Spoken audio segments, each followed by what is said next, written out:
Hello বন্ধুরা, বিডিজ of CG টেকনিকে আপনাদেরকে স্বাগতম। আমন্ত্রণ জানাচ্ছি আমাদের আজকের ক্লাসে। আমাদের আজকের ক্লাসের বিষয়বস্তু হচ্ছে 40তম এসআই কম্পিউটার টেস্টের এক্সেল সম্পর্কে। এর জন্য সর্বপ্রথম আমরা গতবারের প্রশ্নের অনুযায়ী একটা নমুনা প্রশ্ন দেখব, তারপর সেটা ক্যালকুলেশন করব।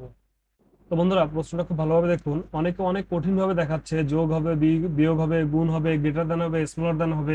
এত কিছু দরকার নাই। এসআই এর যে স্যালারি শিটটা তৈরি করতে হবে মাইক্রোসফট এক্সেলে, সেটা খুবই সহজ আসবে। আপনারা বিশ্বাস রেখে করতে পারেন যে প্রশ্নটা ঠিক এই প্যাটার্নে হতে পারে যে 5 জন 4 থেকে 5 জনের এরকম একটা স্যালারি শিট তৈরি করতে হবে।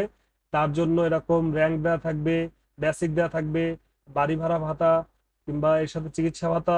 খুব বেশি যদি কঠিন হয় তাহলে ট্যাক্স এটা মাইনাস করতে হবে, শুধু যোগের থাকার সম্ভাবনা বেশি। যদি খুব বেশি কঠিন হয় তাহলে যোগের সাথে একটা বিয়োগের কাজ দিবে। তো বন্ধুরা, সরাসরি চলে আসছি আমরা এক্সেল শিটে। আগের দিন যে নিউ ফোল্ডারে আমরা এক্সেল শিটে যে তৈরি করে রাখছিলাম তার উপরে রোল নাম্বার দিয়ে সেভ করা ছিল, আমরা সেখানে চলে আসছি। কাজের সুবিধার জন্য এই যে পাশে আমি প্রশ্নটা সাজিয়ে নিছি, এখানে এসে 2টা ঘর ফাঁকা দিয়ে আমি লেখা শুরু করতেছি, কারণ ওইখানে আমি পরবর্তীতে কাজে লাগাবো, এই জন্য 2টা ঘর ফাঁকা রাখতেছি। সিরিয়াল নাম্বার দিয়ে পরে আছে একচোটে আমি দিয়ে যাই যে 1 2 3 4 5। এই যে আমি কাজগুলো করলাম, আপনি এক একবার মাউস ক্লিক করে করে এরকমভাবে না করে, যদি 4টা অ্যারো চিহ্ন আছে, অ্যারো চিহ্নর এরকম নিচের যেটা আছে সেটা দিয়ে আপনি শুধু এই দিয়ে যান, আপনার কিন্তু সিরিয়ালে চলে আসবে, খুব দ্রুত হবে কাজটা। দেখে দেখে শুধু র্যাঙ্কগুলো পাতায়নি বন্ধুরা। তো আমরা দেখতেছি যে এই যে সাব ইন্সপেক্টরটা বাইরে বেরিয়ে হয়ে গেছে নিজের খোপের থেকে, যে ছকের বাইরে চলে গেছে। আমি যখন এই ছকে কোনো কিছু লিখবো তখন তো এটা কাটা পড়ে যাবে। এই জন্য আমি কী করবো, এই যে ওই সোজা কলামের সোজা গেলাম, যে এইখানে যে প্লাস চিহ্ন আসছে এখানে ডাবল ক্লিক করবো মাউস দিয়ে। আমার লেখা যতটুকু ততটুকু হচ্ছে ছক নিয়ে নিবে অটোমেটিক্যালি।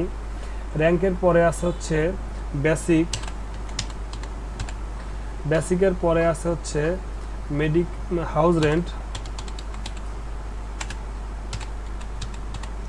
হাউস রেন্টের পরে আছে হচ্ছে মেডিকেল অ্যালাউন্স বা মেডিকেল কস্ট, তারপর আছে হচ্ছে ট্যাক্স, তারপর দিতে হবে হচ্ছে আমার টোটাল স্যালারি।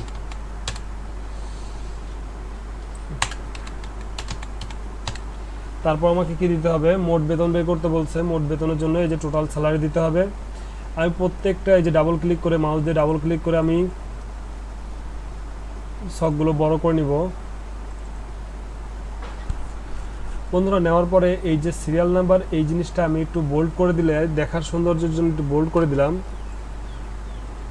দেওয়ার পরে বেসিকগুলো আমি পাতায় যাব বন্ধুরা। দেখেন সূত্র কিন্তু দেওয়াই রয়েছে, শুধুমাত্র এই যে সমান সমান চিহ্নটা দিব, বেসিক দিব। বেসিক কোনটা, এটা হচ্ছে আমার বেসিক। বেসিক দিয়ে একটা গুণ চিহ্ন দিব, দিয়ে 50% বলছে, তাহলে 50%। এই যে ইন্টার দিলেই কিন্তু আমার মানে 50% বেড়ে গেল হাউস রেন্ট। একটা বের করার পরে আমাদের বারবার বের করার দরকার নাই। এটা আমি কি করব, মেডিকেল কস্টটা বের করব। মেডিকেল কস্ট বের করার জন্য আবার সে একইভাবে সমান চিহ্ন দিব। সমান চিহ্ন দেওয়ার পরে বেসিকে ক্লিক করলাম, এই যে একটা গুণ চিহ্ন দিলাম, দিয়ে 10% আছে, 10% যে দিয়ে দিলাম, ইন্টার চাপ দিলে এই যে বেরোয় গেল। ট্যাক্সের জন্য কি করবো, ট্যাক্সের জন্য সমান চিহ্ন দিব। সমান চিহ্ন দেওয়ার পরে আবার সে যে বেসিকে ক্লিক করব, বেসিকে ক্লিক করলে পারি আমার যেটা চলে আসছে বেসিক, বেসিকের সাথে একটা গুণ চিহ্ন দিব। গুণ চিহ্ন দেওয়ার পরে 5%, এই যে চলে আসলো, ইন্টার দিলে পারি 5% চলে আসছে।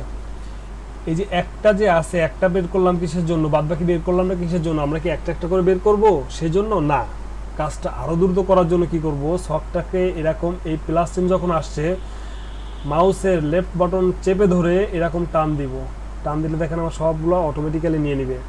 ঠিক এটাকেও এরকম চেপে ধরে যদি আমি নিয়ে নিই, এই যে দিলে অটোমেটিক্যালি নিয়ে নেবে, এই যে দিলাম সবগুলো নিয়ে নিল, আমার কাজ কিন্তু শেষ। অনেকে বলছেন অটোসাম ব্যবহার করা, অটোসামটা আমি এই ক্ষেত্রে ব্যবহার করতে পারি, এই যে টোটাল স্যালারির ক্ষেত্রে এই জায়গায় এসে এই যে অটোসাম, এই যে দেখেন উপরে একদম যে ডান পাশে ও অটোসাম রয়েছে, অটোসাম যখনই ক্লিক করবো এই যে অটোসাম নিয়ে নিছে, এই যে এই সবগুলার যোগফল আমাকে একভাবে দেখায় দিবে, অটোসামে দেখায় দিবে। এটা যখন নিয়ে নিছি আমি এই যে আবার এক টান দিলাম, টান দিলে আমার সবগুলো অটোসাম নিয়ে নিল। এই পর্যন্ত কিন্তু আমার কাজ শেষ। এখন আরেকটা কাজ করতে পারি কি, এই যে এই পর্যন্ত আমি নিলাম, নিয়ে আমার ওপরে তো একটা স্যালারি শিট, এই যে মার্জিন সেন্টার দিলাম, দিয়ে ব্ল্যাঙ্ক করে নিলাম এটাকে, এখানে একটা স্যালারি শিট লিখে দিই, স্যালারি শিট। যদি মাসের নাম দেওয়া থাকে তাহলে হচ্ছে সেটা দিয়ে দিতে পারি, কিংবা শুধু কোনো কিছু যদি না থাকে শুধু স্যালারি শিট দিয়ে দিব।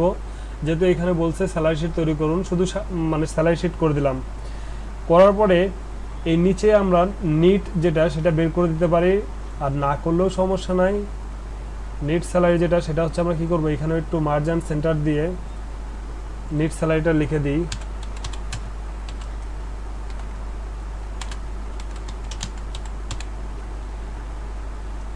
লিখে এইখানে যদি আমি অটো সাম দিই অটোমেটিক্যালি নিয়ে নিবে। তো বন্ধুরা এই কাজ কিন্তু আমার শেষ। এখন যেটা সেটা হচ্ছে কি, সৌন্দর্য বাড়ানোর জন্য আমার হাতে যদি মানে সময় থাকে, সেই ক্ষেত্রে আমি যত পারি সৌন্দর্য বাড়াতে পারি। এটাকে বোল্ড করলাম, স্যালারি শিটের এইটাকে একটু আমি করলাম কি যে লেখাটা একটু বড় করে দিলাম, যেহেতু স্যালারি শিট একটু বড় করে দিলাম। এছাড়া আমি কালার ফিল করতে পারি, এগুলো হচ্ছে আমার ইচ্ছা মতো আমি নিতে পারবো, কিন্তু যদি আমার হাতে সময় থাকে সেই ক্ষেত্রে আমি নিব, তাছাড়া কিন্তু আমার নেওয়ার কোনো প্রয়োজন নাই। ঠিক আছে বন্ধুরা, এরপরে একটা কাজে আমরা করতে পারি, সেটা কি, করলেও সমস্যা নেই না করলেও সমস্যা নেই। আমরা করব কি, এটাকে আমরা এরকম টোটাল যে কাজটা করছি এটাকে এইখানে ক্লিক করে এই যে অল বর্ডার ক্লিক করব, ক্লিক করলে আমার কাজটা পুরোপুরি সুন্দরভাবে শেষ হয়ে গেল। বন্ধুরা কেউ যদি মনে করেন এখানে আমি অটো সাম দিয়ে কাজ করেছি, যদি অটো সাম না দিয়ে আপনি সূত্র ব্যবহার করে কাজ করবেন, সে সময় কি করবেন আমি সেটাও একটু দেখিয়ে দিই। এই যে সমান সমান প্রথমে দিলাম, সূত্রে কি আছে সমান সমান, তারপর দিলাম বেসিক, যেহেতু আমি সিনিয়র এসপির কাজ করতেছি, বেসিক কত 40,000, যোগ কি আছে, এই যে সাথে যোগ রয়েছে হাউস রেন্ট, হাউস রেন্ট কত আছে 20,000, তারপর আবার যোগ আছে, যোগ দেওয়ার পর মেডিকেল কস্ট কত আছে 4,000, এইবার আছে হচ্ছে বিয়োগ, ট্যাক্স কত আছে 2,000। এটা দিয়ে আমি যদি ইন্টার চাপ দিয়ে আমার অটোমেটিক্যালি নিয়ে নিছে। এরপরে যদি আমি এটাকে এরকম ধরে আগের মতো যে সূত্র ধরে শুধু এরকম টান দিই, টান দিলে কিন্তু আমার সব এমনি নিয়ে নিবে। এবার নিট স্যালারি যেটা, নিট স্যালারি হচ্ছে আমি অটোসাম দিয়ে বের করে দিতে পারি। একটা কথা মানে যদি আপনাদের কনফিউশন থাকে এভাবে করতে পারেন, আর যদি আপনি অটোসাম দিয়েও বের করেন আপনার জন্য কোনো সমস্যা নাই।